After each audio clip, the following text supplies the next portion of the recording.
jubileu deve acontecer na base, mais perto do povo possível. Santos ou pecadores, todos nós devemos rezar e nunca desistir. Quando alguém se converte, há sempre alguém orando em algum lugar. O conhecimento de Deus na Bíblia é experiência. A experiência de Deus se faz na vida, seja no momento de intensa alegria, no momento do sofrimento. Neste mundo nós não estamos a passeio, nós somos peregrinos. A nossa vocação, nossa vida, ela não é só aqui na terra. La speranza non delude, non dimentichiamo questo. Tutto dentro e fuori di noi invoca speranza. Podcast Ano da Oração, Cantores da Esperança. Olá, bem-vindos a mais um episódio do podcast sobre o Ano da Oração. Eu sou Juliana Mastelini Moisés, jornalista da Arquidiocese de Londrina. E eu sou Renata de Paula, jornalista da Rádio Alvorada, emissora da Arquidiocese de Londrina. Este é o 5º episódio dos podcasts sobre o Ano da Oração, convocado pelo Papa Francisco como uma grande sinfonia em preparação para o Jubileu Ordinário de 2025, Peregrinos da Esperança. Este e os outros episódios estão disponíveis no Spotify, YouTube e também no site da Arquidiocese de Londrina. Neste episódio vamos falar sobre o 4º volume dos cadernos sobre a oração, publicados pelo Dicastério para a Evangelização, com o objetivo de melhor viver este ano dedicado à oração. O tema de hoje é rezar com os santos e os pecadores, a partir do caderno escrito pelo padre Paul Brandon Murray. Para falar sobre isso, quem conversa com a gente é o padre Márcio França. Ele é doutor em Direito Canônico pela Pontifícia Universidade Gregoriana de Roma. Seja bem-vindo, padre Márcio. Obrigado pelo convite, é uma alegria poder estar aqui com vocês. Padre, para a gente começar, qual que é o objetivo do caderno Orar com os Santos e os Pecadores e por que desse título? Bom, este caderno ele faz parte de uma coleção de outros cadernos que é em preparação para o Jubileu de 2025. O Papa, então, colocou este ano como o Ano da Oração em preparação ao Jubileu. O caderno Orar com os Santos e os Pecadores nos ajuda a descobrir que tipo de ajuda, os grandes santos podem nos oferecer para progredirmos na vida de oração, apesar da nossa fraqueza humana. Na leitura, no início, principalmente na introdução, o autor deixa claro que nosso povo pode ter a dificuldade de rezar, de orar, porque são pecadores. E por serem pecadores, vão dizer, Deus não me ouve, eu sou indigno de dirigir qualquer coisa, de pedir qualquer coisa para Deus. Mas aí nós vamos ver a riqueza, porque são textos bíblicos, fundamentados nos textos bíblicos, principalmente das orações dos pecadores que estão nas Sagradas Escrituras. Então, os pecadores também têm muito a ensinar, segundo o autor, as pessoas que querem progredir na vida da oração. Ele traz alguns exemplos. Me recordo bem, o primeiro exemplo é do publicano e depois o do bom ladrão. Se você perguntar ao publicano, você sabe orar? Pode ser que ele diga, não. Ele vai dizer, o fariseu sabe. Eu não, porque ele se considera indigno diante de Deus por ser um pecador. Mas veja, ele saiu justificado diante de Deus, pois a oração dele foi uma oração sincera, do coração. Do mesmo modo, o bom ladrão. Senhor, lembra-te de mim quando estiveres no paraíso. Hoje estarás comigo no paraíso.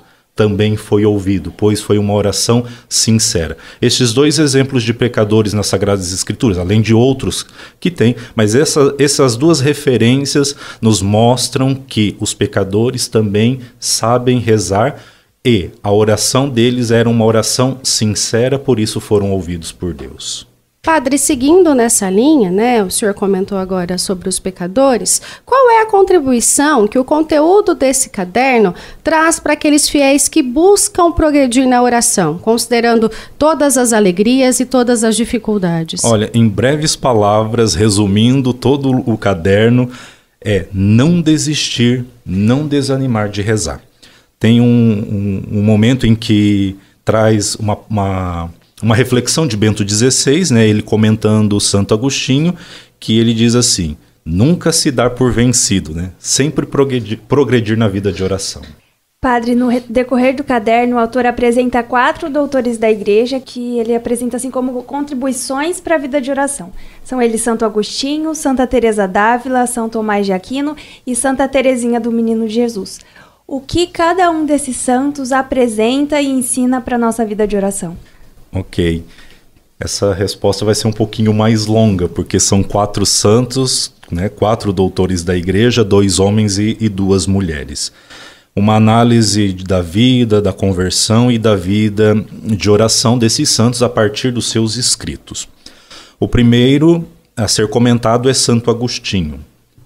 A referência está no livro das Confissões, e ele narra a sua vida, a sua conversão, e o seu livro de orações praticamente são os Salmos. Agostinho tem uma obra que é o Comentário aos Salmos, uma obra fantástica, talvez uma das obras maiores e mais longas que ele tenha, e então ali é a fonte de oração para ele. O cerne está numa conversão contínua após a sua conversão. Agostinho entendeu que não basta ser convertido, é necessário a cada dia se converter. Ele se viu limitado, sempre propenso a cair pelo costume do pecado. Ele olhou para si e disse: eu já sou um convertido, mas aquele costume que ele viveu a vida toda de pecado parece que puxava ele. E então ele falou: opa, essas não são as palavras de Agostinho, mas para a gente entender, opa, peraí, eu tenho que me converter a cada dia. É uma luta interior a cada dia contra o pecado. Depois, Teresa de Ávila, uma mulher extraordinária para além do seu tempo.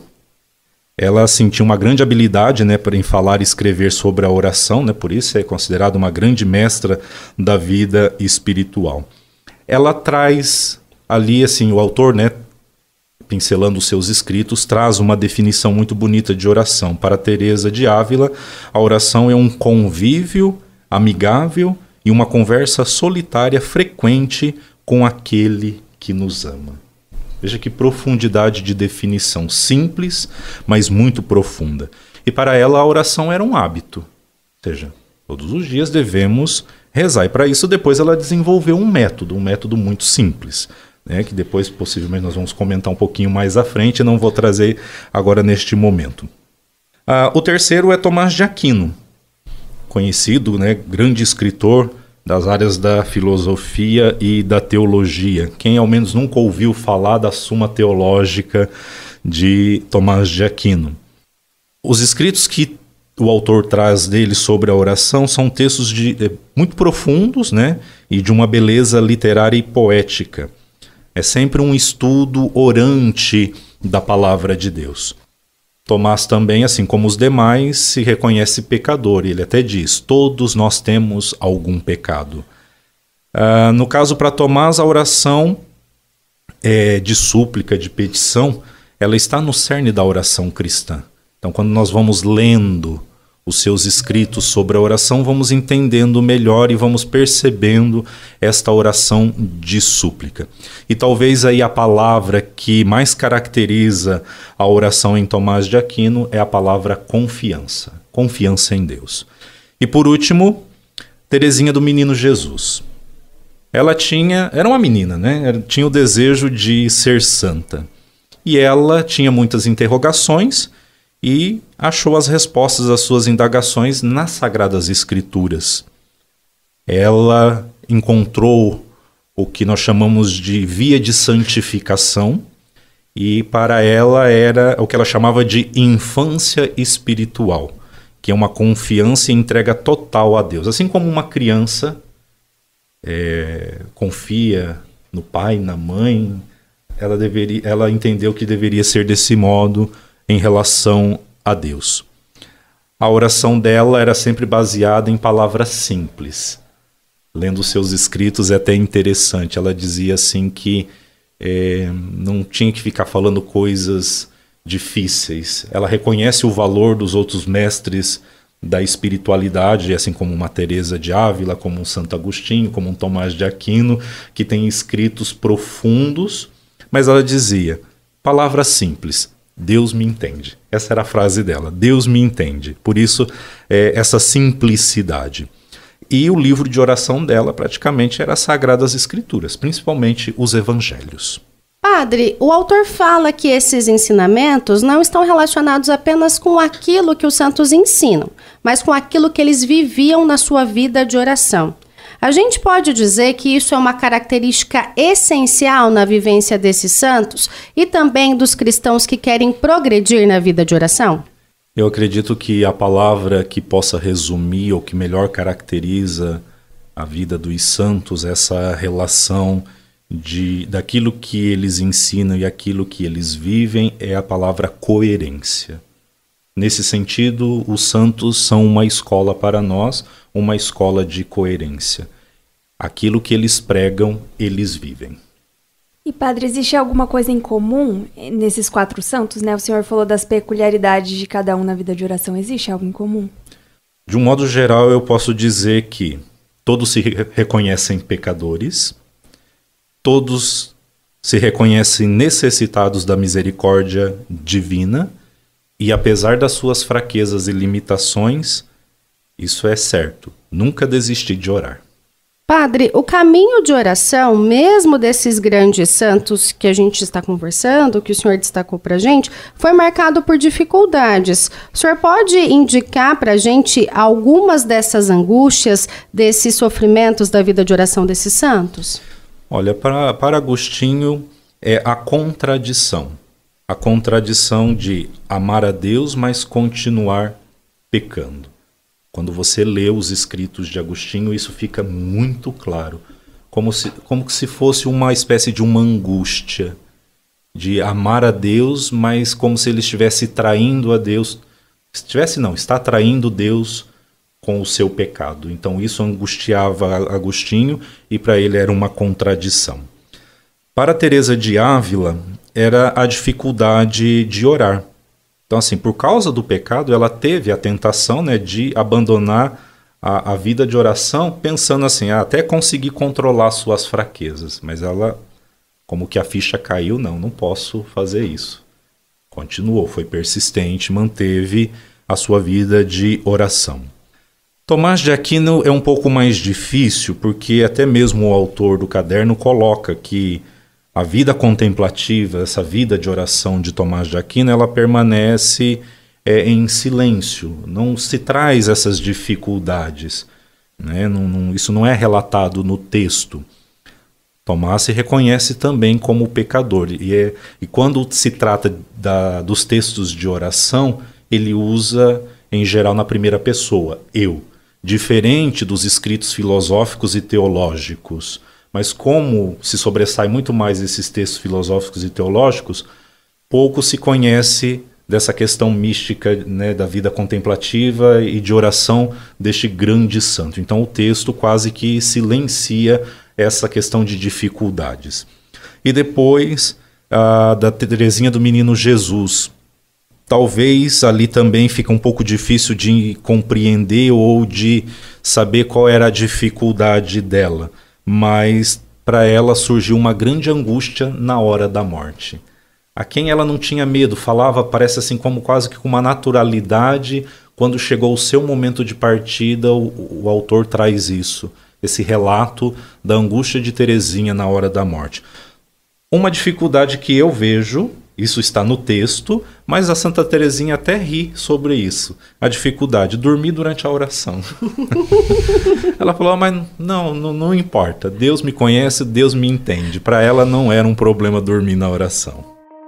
Podcast Ano da Oração, Cantores da Esperança. Você está acompanhando o podcast Ano da Oração. A gente conversa hoje com o Padre Márcio França sobre o 4º volume dos cadernos sobre a oração, Rezar com os Santos e os Pecadores. Você pode acompanhar este e outros episódios pelo Spotify, YouTube e site da Arquidiocese de Londrina. E não se esqueça de compartilhar este episódio com a sua comunidade, sua pastoral ou seu movimento. Padre, o senhor comentou um pouco que São Tomás, ele falava que a oração de petição está no cerne, né, da oração cristã. Por que isso? E por que ele fala que as outras orações derivam da oração de petição?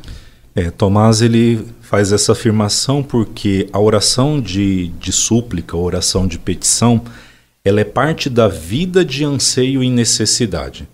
Em outras palavras, é como que a vida ela está marcada, né, pelas dificuldades, então essa é a primeira forma, né, ou a forma mais constante de oração realizada, né, pelo povo de Deus. Imagina, diante de tantas dificuldades, tantos problemas, vou rezar, eu vou pedir, eu vou suplicar a Deus. E lógico que quando vamos entendendo os desígnios de Deus em nossas vidas e vamos alcançando uma progressão na vida espiritual, a nossa vida vai melhorando, ou que popularmente nosso povo diz, recebi um milagre, aí vem o agradecimento, a ação de graças. Então dessa súplica, uma vez alcançado aquilo que se pede, as outras formas vão surgindo depois. E essa oração de agradecimento também, a gente pode dizer que a pessoa não reza por si só, ela pede o auxílio de Deus para rezar também, né? Sim, né? Por si só, que valor talvez teria as nossas orações? Mas é uma graça e a ação do Espírito, porque o Espírito ora em nós e nos dá as palavras certas para realmente nos apresentar, ou seja, as palavras certas daquilo que devemos pedir ao Pai. Padre, e para aquelas pessoas de mentes inquietas e distraídas durante a oração, quais são os conselhos práticos que Santa Teresa d'Ávila traz? Olha, aquilo que eu falei no início, ela foi uma mulher para além do seu tempo. Teresa de Ávila tem que ser mais conhecida e estudada. Ela está fora da época dela, mas acho que Deus fez de propósito para que desse um chacoalhão na igreja. E aí ela tinha essa questão, né, de ser uma contribuição, de ser também alguém que pudesse ajudar os demais. Então, para mentes inquietas e distraídas durante a oração, ela desenvolveu um método humilde de oração, que consistia em duas questões. A primeira, a recitação de uma oração vocal e simples. Por exemplo, rezar o Pai Nosso. Essa era a primeira parte da oração dela. Essa recitação de uma oração simples, vocal. E um segundo momento que era a prática da presença de Deus. Quando você falar, saber que você fala a Deus e Ele te ouve. Quando você ouve, saber que Deus está perto de você.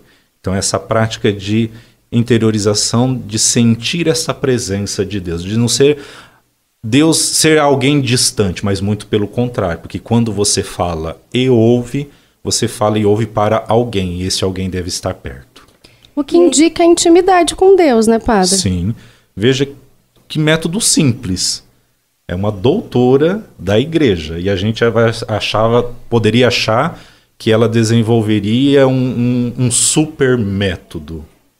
Ok, ela tem grandes escritos de uma profundidade incrível, mas ela, na prática, usou de um método simples. Teresinha também foi desse modo, não foi diferente. Ela diz, coisas simples, porque Deus me entende. E é interessante a gente ler isso, né? Porque, igual o senhor falou, quando a gente fala de Santa Teresa d'Ávila, parece uma grande santa. E a gente vê que ela também enfrentava essas mesmas dificuldades que às vezes a gente enfrenta, né?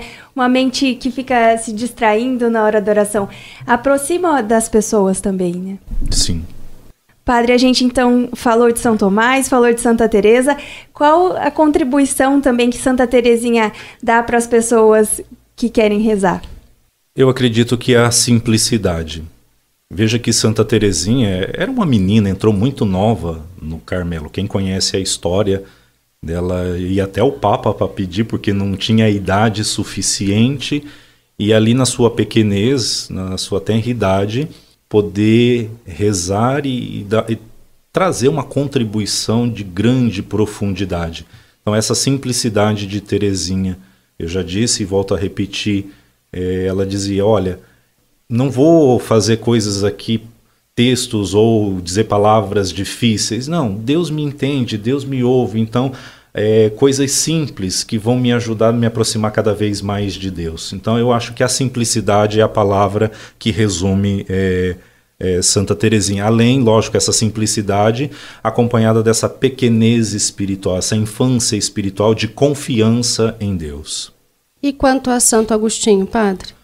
Olha, Santo Agostinho, a partir dos seus escritos ali das Confissões, ele coloca, né, ele viveu a vida toda buscando respostas, e quando ele realmente descobriu Deus, podemos dizer desse modo, ele se encontrou de um modo que assim fez uma transformação na sua vida. Mudou totalmente, e então ele continuou com as suas inquietações, mas sempre bebendo na fonte das Sagradas Escrituras, buscando responder às suas inquietações em Deus. É até famosa a frase dele que está no início do livro das Confissões, né? Fizeste-nos para ti, e inquieto está o nosso coração, enquanto não repousar em ti. Não é porque era um convertido que estava já tudo resolvido, muito pelo contrário. As suas inquietações continuaram, e que bom que continuaram, porque ele nos deixou um legado da sua história, dos seus escritos, que são fantásticos, de uma profundidade, que isso atravessou o tempo e permanece até hoje, e essa busca constante de conversão. Entre aspas, não deu o braço a torcer para o pecado, mas com as suas inquietações e essa angústia de se reconhecer como um pecador, ele não desistiu. Foi até o fim, sendo fiel a Deus. Mesmo que está no caminho ou não estar no caminho, nunca desistir. Nunca desistir. Esse é o que a gente pode ler nas entrelinhas de todo o caderno. É o que os santos nos trazem, nunca desistir. Padre, as características diferentes de cada um desses santos abordados no caderno mostram que existem caminhos diferentes na vida de oração? Olha, o caderno, ele não traz uma definição de oração. Esse não é o intuito primeiro. E cada santo, né, cada um buscou crescer na vida espiritual por meio da oração, desenvolvendo um método, um modo de rezar.